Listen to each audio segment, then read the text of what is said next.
Welcome to Sos Talks Money, where all we talk is money. I'm your host, Adam Sosnick, and I'm here to help you build your wealth and save that money. On today's episode, we're breaking down all things NBA money. Who's making it, who blew it, and what you can learn from balling in the NBA. Let's talk money. All we talk is money. All we talk is money. All we talk is money.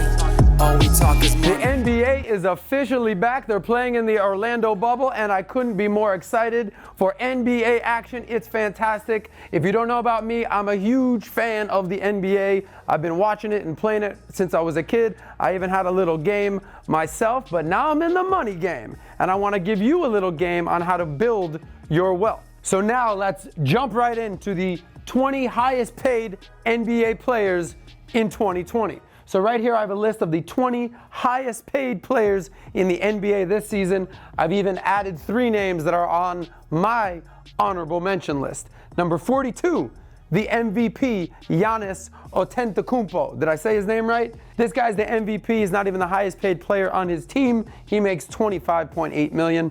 Number 27 on this list, Joelle Embiid. I remember his rookie year, he'd be in Miami a lot. We would hang. He'd be sipping on Shirley Temples in the club, did not drink alcohol, did not play. He has now become the process and probably the best big man in the NBA. Number 21 on this list, I added him because I like his nickname. He just barely missed the cut. Mr. Dame Dollar, he makes $29.8 million. Now let's get into the top 20. Number 20, number 19, what I'll call the Paul brothers.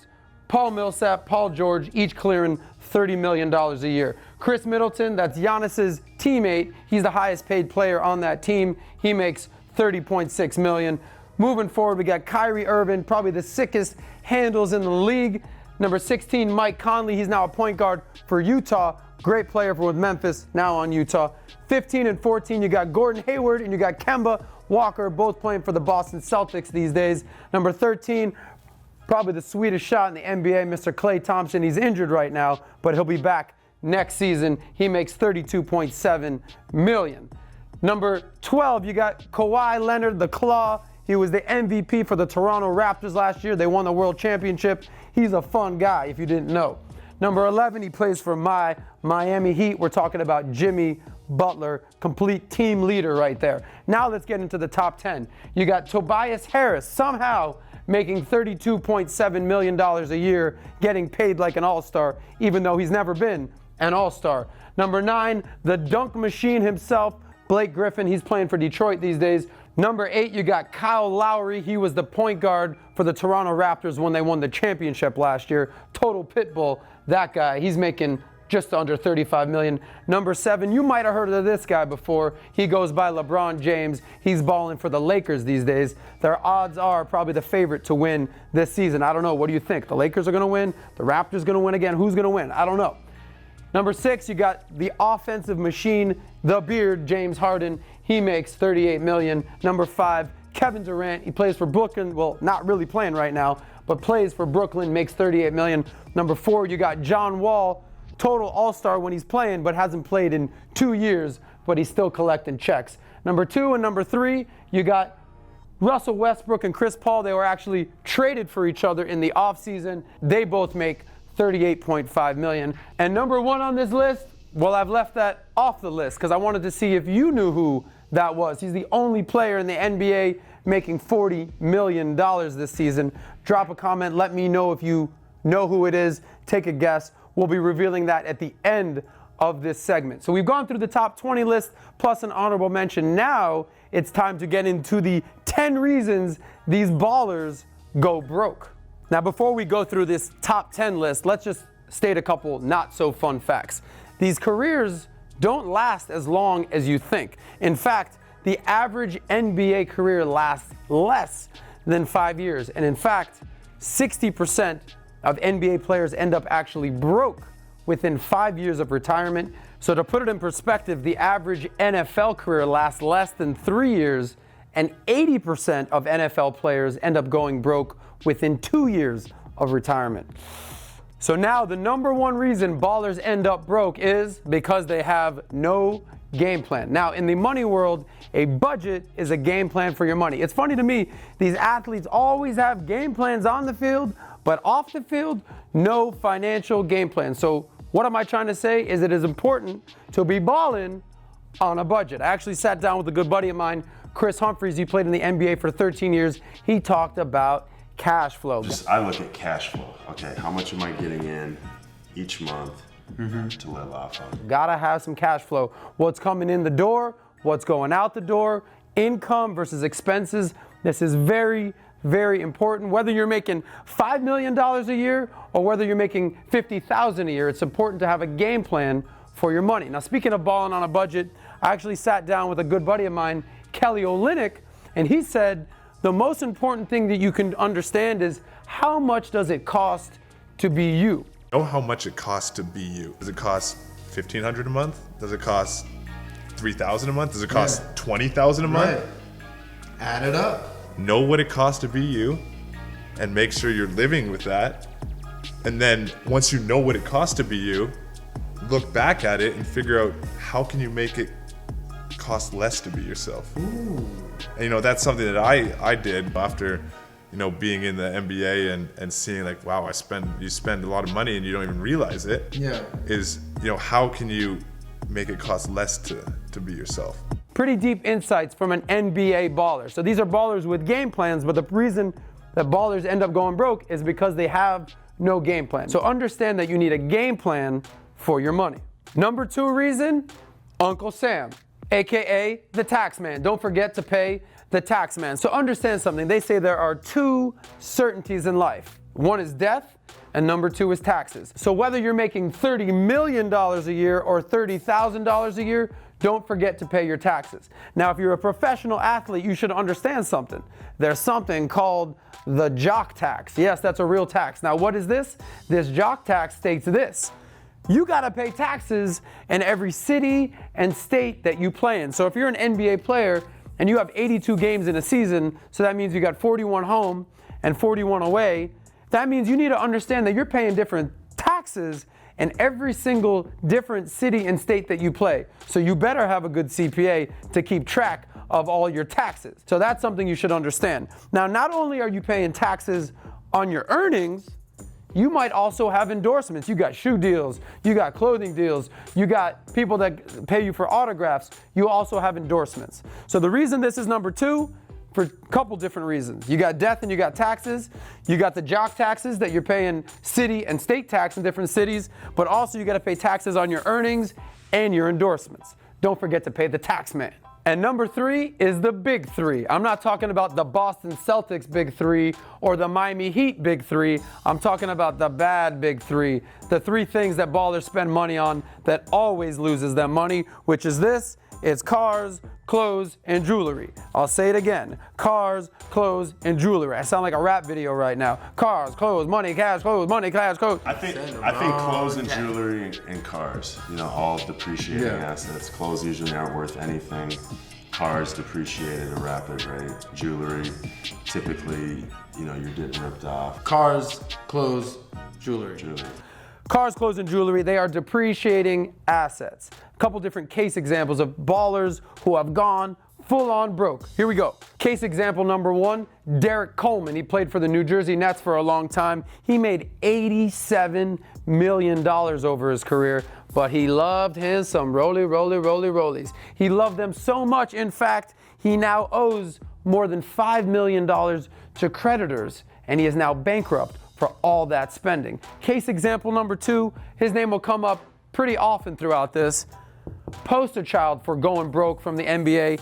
Antoine Walker made $110 million over his career, but he loved him some cars. He actually loved cars so much he had over 10 different cars just sitting there while he was balling. What kind of cars did he have? Well, the usual. 2 Bentleys, 2 Benz, a Maybach, a Hummer, the list goes on and on, 10 cars. He's now broke, and he actually lectures young ballers on how not to end up going broke. So what's the big 3? Cars, clothes, and jewelry. Number 4, hiring the wrong advisor. Now, every NBA baller's got a guy. They got a money guy. They got someone who manages their money. But my question is, who's the guy? Is he a trustworthy person? Is it a guy that someone else knows? Is it an uncle's friend?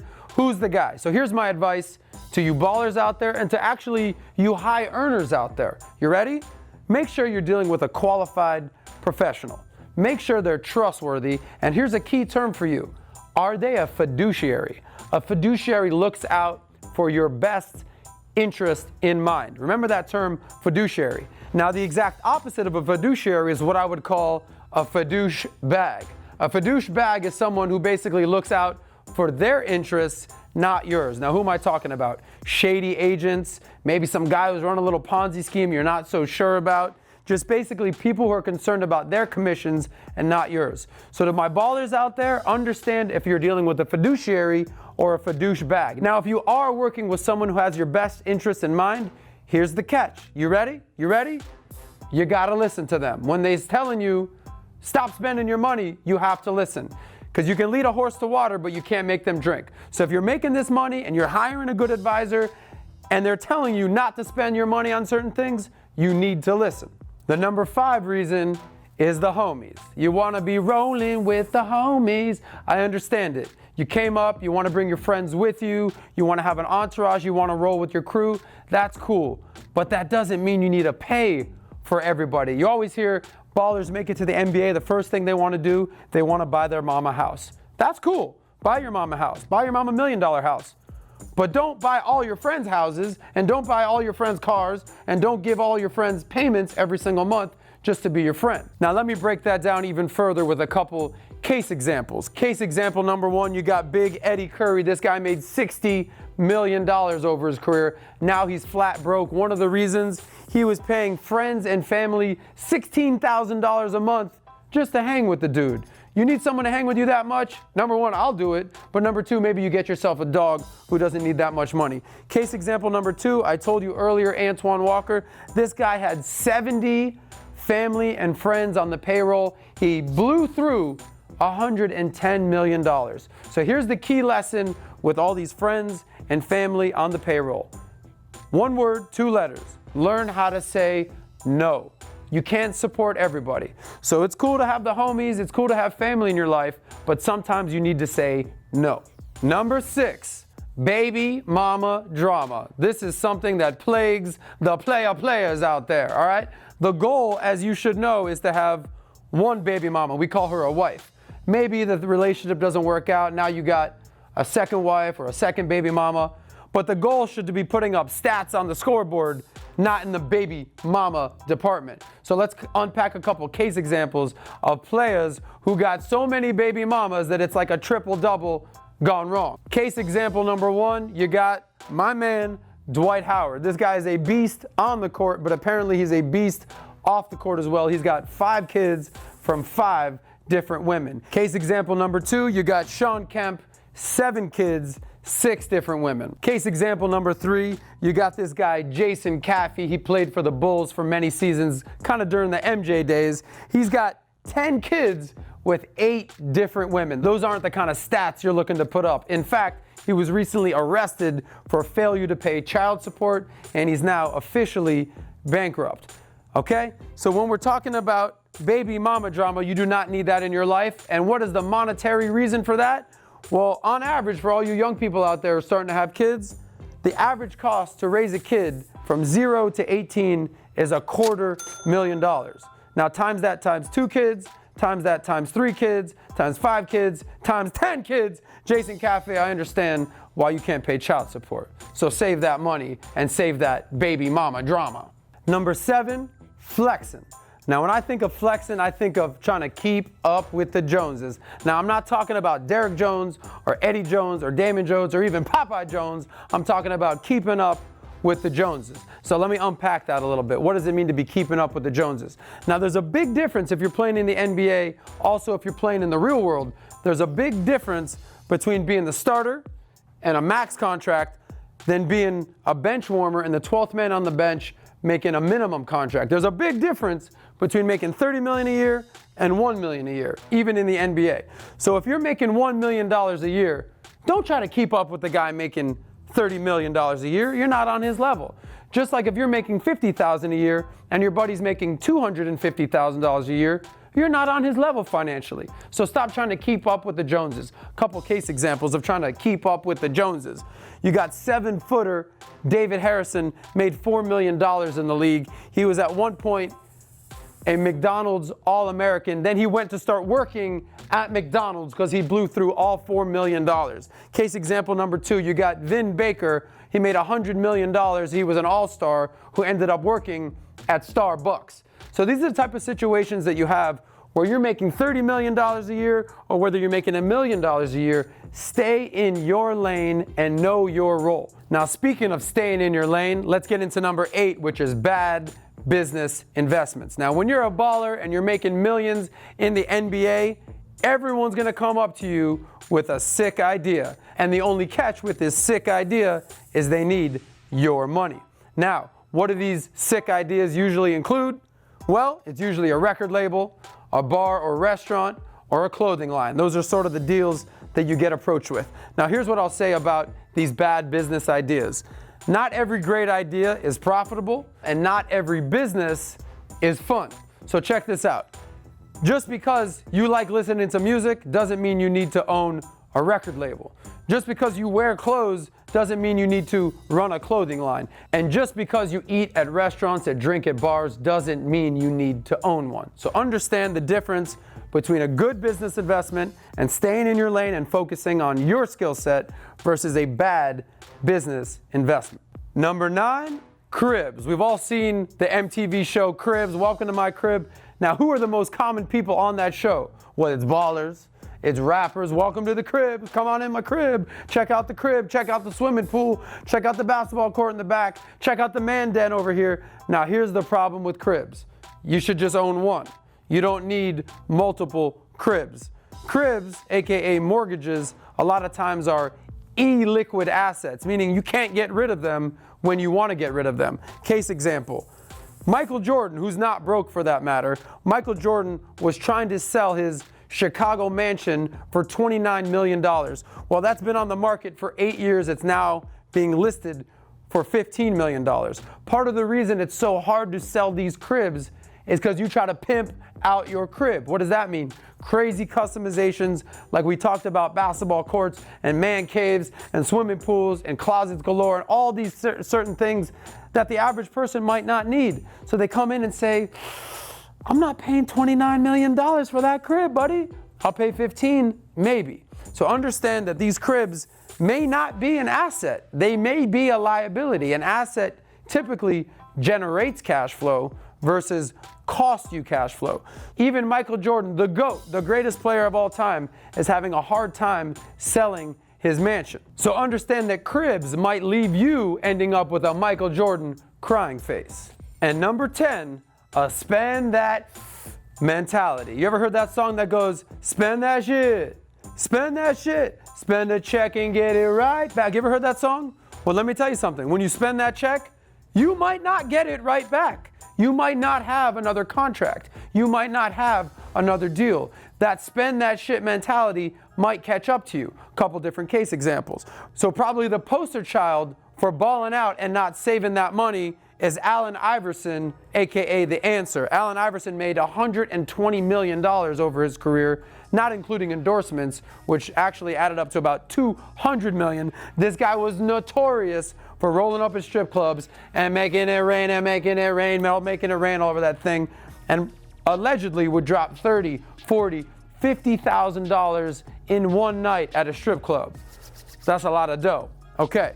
Case example number 2, popping bottles in the club. You got this guy called Robert Swift. This guy was in and out of the league. Why? Because he was popping bottles and doing drugs.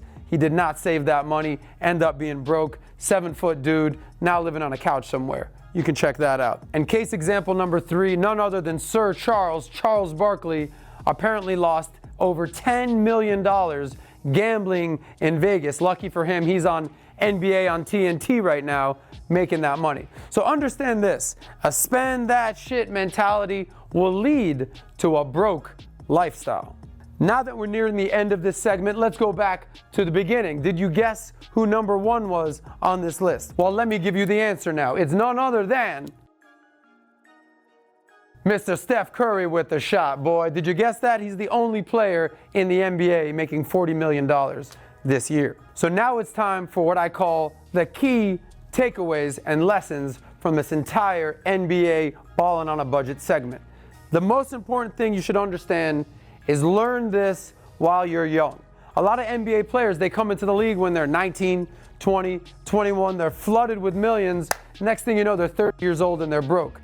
Not a good look. So for you, you might be 21, you might be 25, you might be 30, you might not be making a lot of money right now, but understand your prime income years are in your 40s and in your 50s. So learn these lessons now so you don't end up being on this list, and you can hopefully end up on this list in your career. So understand time is on your side, not on these NBA players' side. So with that being said, you need to have a long-term game plan for your money. When it comes to a long-term game plan, have a career, understand saving, understand investing, understand compound interest, long-term game plan. Here's another point. You might be saying, but Saz, these guys are making 10, 20, 30 million dollars a year. How can I possibly understand that? Understand that it's not about the zeros, it's about the percentage. It's about the percentage. You might be making 50,000, but you still need to be saving 10% of your income.